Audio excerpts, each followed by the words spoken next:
Good morning to all of you. This is Neha, your course teacher, which is Feed Management, and your course number is ECRU 5212. Okay.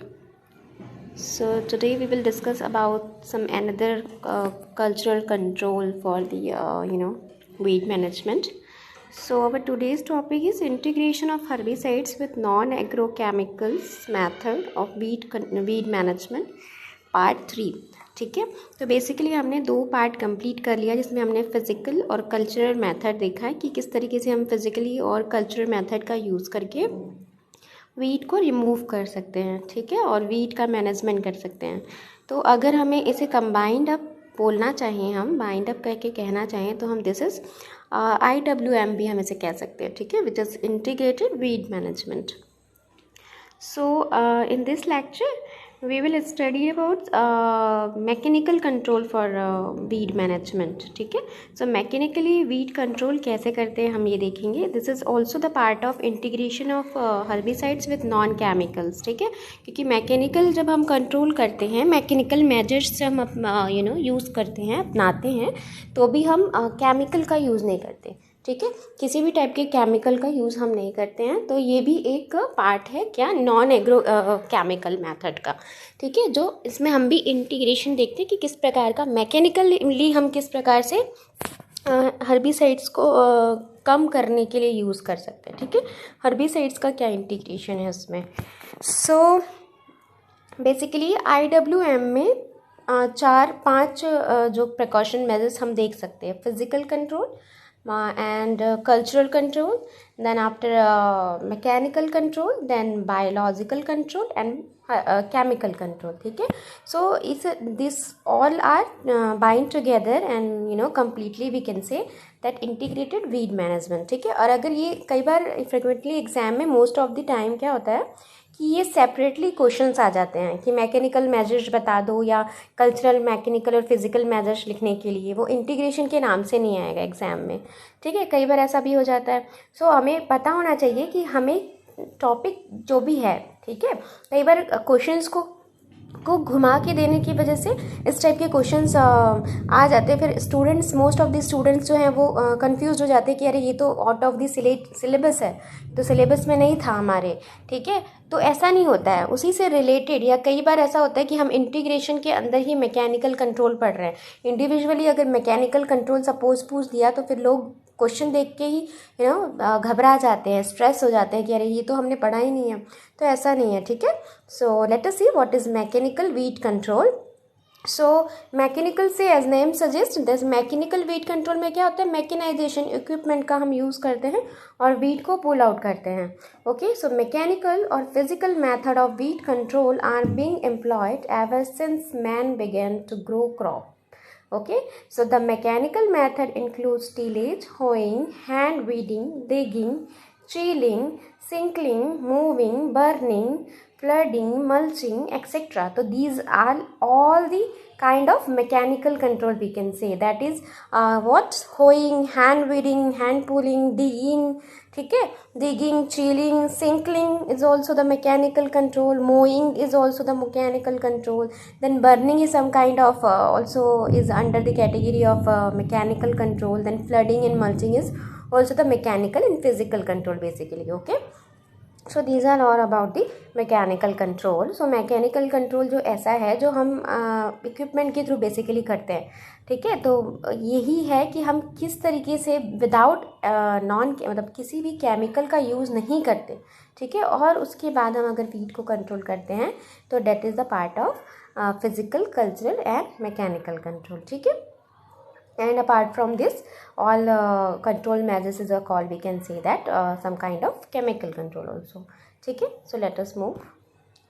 okay, so in mechanical control we have tillage operation। ठीक है, mechanical control में हम क्या करते हैं, mechanical control में हम tillage operation करते हैं। ठीक है, टीलेज ऑपरेशन मतलब क्या होता है टीलेज ऑपरेशन मतलब होता है कि कुछ भी इक्विपमेंट, ठीक है, बेसिकली प्लॉइंग करना, क्या क्या करना, प्लॉइंग करना, कि आप प्लॉइंग कर रहे हैं और खेत की जुताई कर रहे हैं अलग अलग इक्विपमेंट का यूज़ करके। सम टाइम कल्टीवेटर यूज़ कर रहे हैं, किसी टाइम कोई हैंड मोइंग यूज़ कर रहे हैं, हैंड वीडर यूज़ कर रहे हैं। तो these are all kind of mechanical, ठीक है, mechanical control we can say. तो first one is we have tillage operations. So tillage removes weeds from the soil resulting in their death. Okay, so क्या करता है tillage, हम operation करते हैं जब हम कल्टीवेटर चलाते हैं, ठीक है। It is suppose to be, अगर हम कल्टीवेटर चलाते हैं अपने फील्ड पे, तो क्या होता है फील्ड पे जब भी हम कल्टीवेटर चलाते हैं तो जो भी अनवांटेड प्लांट है तभी हम कल्टीवेटर चला देते हैं उसके ऊपर, है ना। तो जो अनवांटेड प्लांट है जो हम अपने उस फील्ड पे नहीं चाहते, इस कंडीशन में ही हम वहाँ पे ऑपरेशन कर रहे हैं, ठीक है। सो उसमें क्या होता है, जो रूट जो है, वीड्स के जो रूट है वो क्या होते हैं, डिस्ट्रॉय हो जाते हैं। तो ऑब्वियस है जो किल प्लांट जो है वो डेड हो जाते हैं। Okay, so it may weaken plants through injury of roots and stem pruning, reducing their competitiveness or regenerative capacity. Okay, so these are the precaution measures for the tillage operations कि वो क्या करते हैं, injury cause कर देते हैं, root में injury cause कर देते हैं, देन आफ्टर प्रूनिंग कर देते हैं स्टेम की। मान लो रूट में इंजरी कॉज, देखिए कल्टीवेटर अगर आप चलाएंगे तो ऑब्वियस है रूट में इंजरी कॉज होगा, पूरा डेड हो जाएगा प्लांट। तो सपोज़ किसी और दूसरे मैकेनिकल इक्विपमेंट का आप यूज़ कर रहे हैं, ठीक है, हैंड वीडर का यूज़ कर रहे हैं या किसी और टाइप के मोवर का यूज़ कर रहे हैं, ठीक है। तो हो सकता है मे बी उसकी जो स्टेम है, ठीक है, या फिर उसके कोई सा भी उसका वेजिटेटिव पार्ट है वो बस डिस्ट्रॉय हो। तो क्या करता है, वो डिस्ट्रॉय होता है तो एज़ कम्पेयर टू वो जो खड़ा पेड़ रहता है, स्टेबल जो पेड़ रहता है, ठीक है, पौधा होता है, प्लांट रहता है, उसके कंपेयर में कम क्या करता है, हार्म करता है। तो कॉम्पिटिटिवनेस थोड़ा कम हो जाता है, ठीक है। तो हमारे क्रॉप प्लांट को स्ट्रगल कम करना पड़ता है, isn't it? Okay, then tillage also buries weeds. Tillage operations include plowing, disking, harrowing and this is not a disc operator आपने सुना होगा, है ना। टिलेज एप्लीकेशन में फर्स्ट ईयर में आपने सारे इक्विपमेंट से फैमिलियर आप हो चुके होंगे, I hope so. So this is all about the basic knowledge of for agriculture, जो कि हम फर्स्ट सेमेस्टर में ही पढ़ लेते हैं। What is the kind of plough क्या है, ठीक है, एम्बी प्लाउ, देसी प्लाउ क्या है, मोल्ड बोल्ड प्लाउ क्या है। तो आई होप आप सब फैमिलियर होंगे क्योंकि सेकेंड ईयर के स्टूडेंट्स हैं तो ऑब्वियस है ये सारी चीज़ें पता होंगी, ठीक है। सो मैं ये मान के चल रही हूँ कि आप सबको ये पता है और ये सारे ये सारे टर्मिनोलॉजी से आप फैमिलियर हैं। If you have not familiar this all terms then you can inform me and message me, then I try to मैं आपका क्यूरी जो भी है वो ड्यूर करने का कोशिश करूँगी। Okay, so harrowing and leveling, which is used to promote the germination of weeds through soil turnover and exposure of the seeds to sunlight, okay, which can be destroyed effectively later. So क्या होता है, जब भी हम ploughing करते हैं, suppose हमने एक कल्टीवेटर अपने फील्ड पे चला दिया, तो जितने भी प्लांट्स थे, ठीक है, अनवांटेड प्लांट्स थे, ठीक है, unwanted plant that means weeds, और जितने भी अनवांटेड प्लांट थे, सो सारे अनवांटेड प्लांट जो हैं उनका रूट डिस्ट्रॉय हो गया, वो क्या हो गया, ऊपर आ गए, मिट्टी से ऊपर आ गए, सॉइल से ऊपर आ गए। ओके, फिर जब सॉइल से वो ऊपर आ गए तो उस सनलाइट की वजह से वो क्या होता है, सूख जाते हैं, ठीक है, सूख जाते हैं और ऑब्वियसली डिस्ट्रॉय हो जाते हैं, इफेक्टिवनेस जो है उनका वो किल हो जाता है, ठीक है, ख़त्म हो जाता है। तो ये सारे जो मेजर्स हैं, जो ये सारे जो इक्विपमेंट हैं या ये सारे जो टिलेज ऑपरेशंस हैं, ठीक है, पैडलिंग कर देना, लेवलिंग कर देना प्लांट का, ये सारे टिलेज ऑपरेशंस हैं। और इन सारे टिलेज को करने के लिए भी अलग अलग इक्विपमेंट का हम यूज़ करते हैं। आप इंजीनियरिंग में पढ़ रहे होंगे या आपने फर्स्ट ईयर में पढ़ा होगा, ठीक है, और आपने basic principles of the agronomy में भी ये सारी चीज़ें, इंट्रोडक्टरी एग्रीकल्चर में ये सारी चीज़ें आपने सीख ली होगी कि कैसा होता है, ठीक है। So these are the all kind of tillage operations, ठीक है। तो ये सारी चीज़ें होती हैं। In case of perennials both top and underground growth is insured and destroy by tillage, ठीक है। तो बेसिकली जब भी हम कल्टीवेटर अपने फील्ड पे चलाते हैं, ठीक है, जब हम देखते हैं कि जब हमें सोइंग करनी होती है अपने मेन क्रॉप की, तो जब हम कल्टीवेटर फील्ड पे अप्लाई करते हैं, ठीक है, प्लॉइंग का सबसे सबसे मेन हम कह सकते हैं, मेन वन जो इक्विपमेंट है दैट इज़ कल्टीवेटर। ठीक है, तो जब भी हम कल्टीवेटर अपने फील्ड पे चलाते हैं तो वो क्या करता है, जो नीचे का जो सॉइल रहता है उसको ऊपर लेके आता है, मे बी उलट पलट करता है हम कह सकते हैं। ठीक है, तो उससे डिस्ट्रॉय तो होता ही है वीट। ठीक है, पर पेरिनियल सीड्स जो हैं, पेरिनियल वीट के सीड्स जो हैं जो नीचे दबे होते हैं about the ground surface about some 3 centimetre. ठीक है, सो जो बिलो द 3 सेंटीमीटर जो सीड्स पड़े हुए होते हैं, जो वीट के सीड्स होते हैं, क्योंकि बेसिकली जो भी हम मैंने पहले भी बताया था कि जो भी हम क्रॉप प्लांट हैं हमारे, ठीक है, जो भी क्रॉप प्लांट है उनका सीड कम से कम मिनिमम हम 4 सेंटीमीटर डेप्थ में लेते हैं, जो मैंने अपने फर्स्ट टू सेकेंड लेक्चर में आपको बताया था कि कैसे हम प्रिकॉशन मेजर्स ले सकते हैं। जब मैं डिस्पर्सल ऑफ सीड्स पढ़ा रही थी वीट के, तब मैंने ये सारी चीज़ें आपको बताई थी, बेसिक चीज़ें।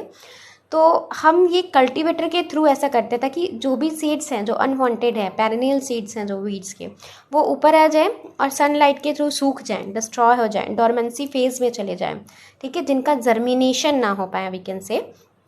तो इस टाइप का ऑपरेशन हम वीट को कंट्रोल करने के लिए करते हैं, ताकि वो अंडरग्राउंड जो भी ग्रोथ है होने वाला है या प्रिम्यूल निकलने वाले हैं वो सारी चीज़ें डिस्ट्रॉय हो जाए। तो देखिए ये कल्टीवेटर मैंने इसीलिए एक्चुअली मुझे नहीं पता आपको पता है कि नहीं ये, बट ये बहुत ही बेसिक इक्विपमेंट है जो फर्स्ट ईयर में ही हम समझ जाते हैं कि किस टाइप का दिखता है, क्या यूज़ में आता है, what kind of ploughing is there. So ये जो है वो कल्टीवेटर है जो हम ट्रैक्टर के पीछे इस इक्विपमेंट को क्या करते हैं, होल्ड आउट करते हैं, लॉक करते हैं और फिर हम उसे चलाते हैं। तो ये क्या करता है, सॉइल को, नीचे की सॉइल को, अंडरग्राउंड सॉइल को ऊपर लेके आता है। माइट भी हम कह सकते हैं कि मिट्टी उलट पलट करता है। ठीक है, मिट्टी उलट पलट करने का काम करता है। तो ये इस टाइप का दिखता है ये जो कल्टीवेटर है वो। ठीक है, आई होप आप लोगों को ये इमेज काफ़ी क्लियर हो रहा होगा। ठीक है, so moving on. Okay, then second one is hoeing.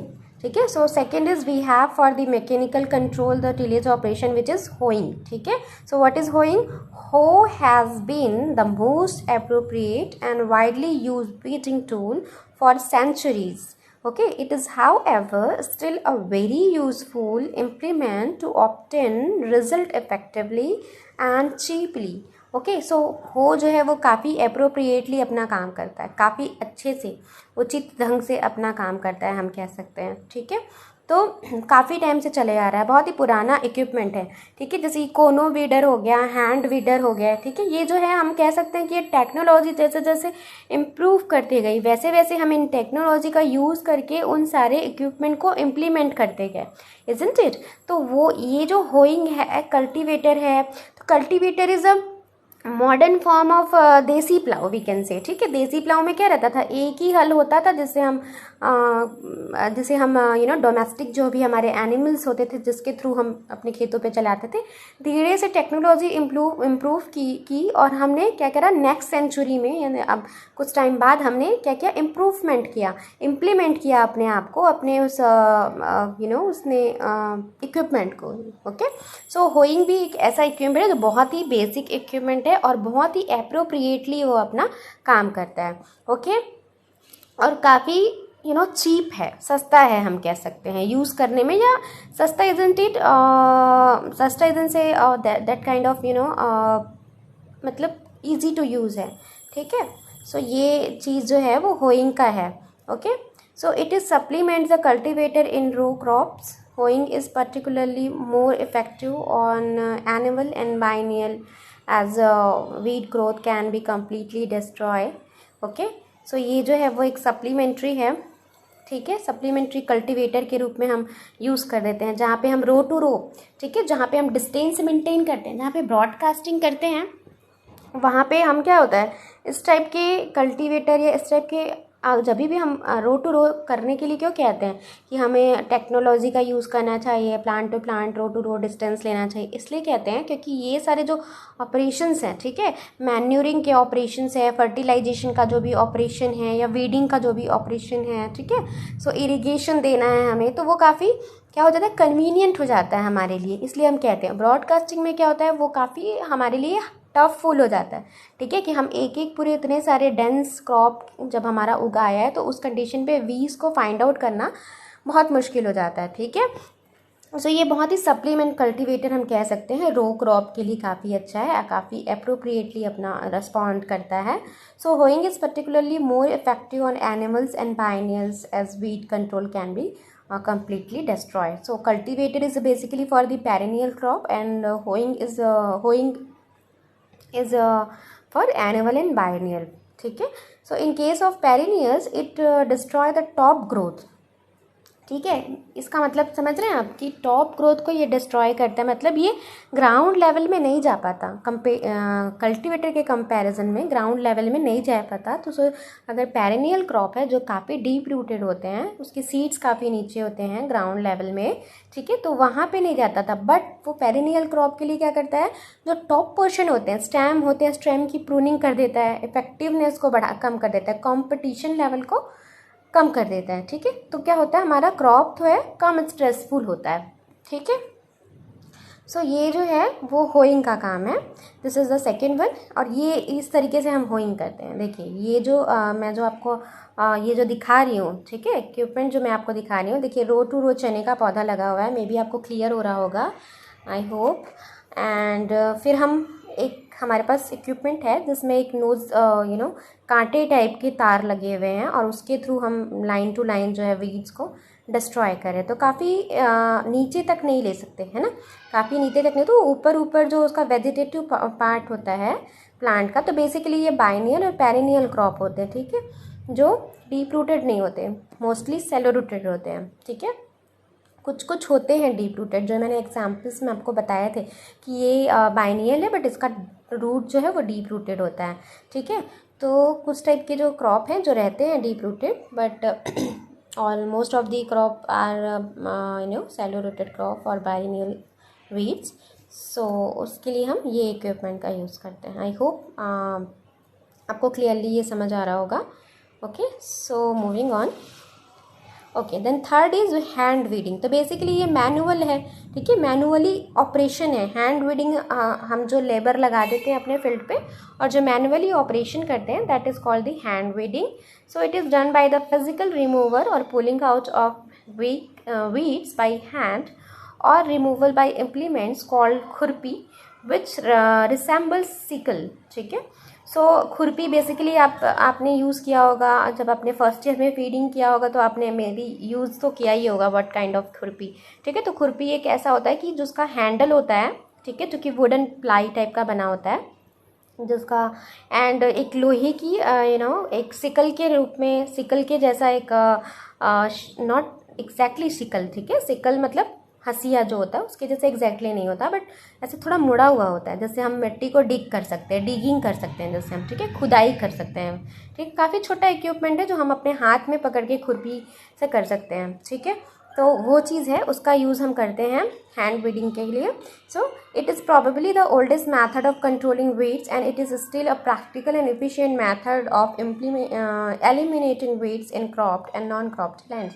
ठीक है, तो ऑब्वियस है जहाँ पे मैनुअल हम ऑपरेशंस करते हैं वो काफ़ी कॉस्ट होता है, कॉस्टली होता है. ठीक है, चीप नहीं होता, क्योंकि लेबर का कॉस्ट काफ़ी रहता है, लेबर हमें मिलते नहीं हैं सही से. ठीक है, और काफ़ी मेहनत का काम होता है, पर काफ़ी इफ़ेक्टिव भी होता है, जो कि ये बहुत ही पुराना टेक्निक है. ठीक है, ये काफ़ी पहले से चला आ रहा है.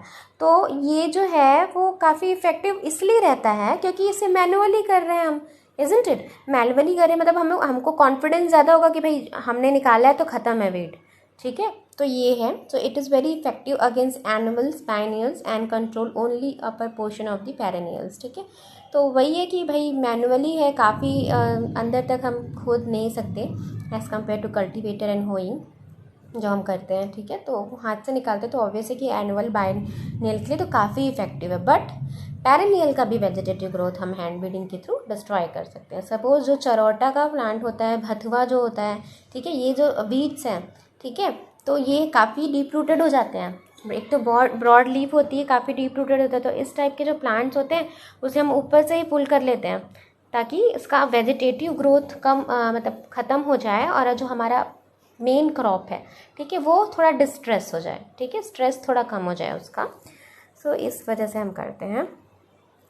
सो देखिए इस टाइप से हम इसका क्या करते हैं, हैंड वीडिंग करते हैं. ठीक है, हाथ से निकालते हैं. देखिए अनियन की खेती हुई है और उसमें हम जो भी रनर है, मे बी रनर जो उगाए हैं, ठीक है, रनर पूरे सरफेस पे फैल जाते हैं, ठीक है, और वो उगाए हैं और उसको हम अपने हाथ से निकाल रहे हैं।